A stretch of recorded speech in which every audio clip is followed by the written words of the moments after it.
Ինչ տեղի ունեցավ նախորդ շաբաթ Էջմիածնում, դա այն ապացույցն է, որ եթե ընդդիմադիր միավորները առհասարակ ազգային պետական մտածողություն ունեցող շրջանակներ, ինչ որ օրակարգի շուրջ ամենից դնում են մի կողմ միասնական ճակատով պայքարում են, հաջողությունը անխուսափելի է։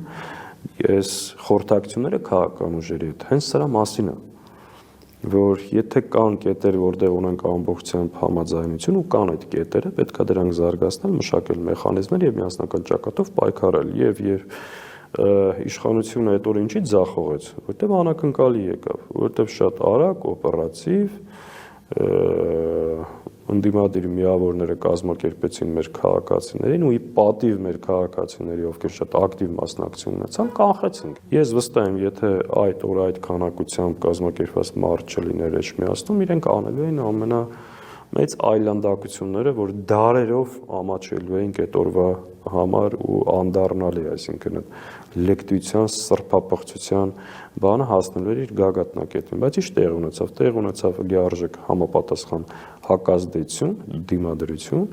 եւ սրբապիղծներն ու տիրադավները նահանջեցին։ Նիկոլ Փաշինյանը այս կիրակի չի գնան Էջմիածին բացառապես նրա համար, որովհետև հասկացել է, որ Էջմիածնում լինելու է դիմադրություն։ Երբ որ ինքը հասկանա, որ չկա այդ դիմադրությունը, չկա այդ հակազդեցությունը, ինքը նվաճելու է, ինքը գրավելու է, որովհետև ինքը ունի այդ հանրարարականը Հայաստանի թշնամիների կողմից։ Իր առջև դրված է խնդիր հայկական ինքնության պահպանման գլխավոր կառույցը հայ առաքելական եկեղեցին պետք է թուլացնել, ջլատել, վարկաբեկել եւ պառակ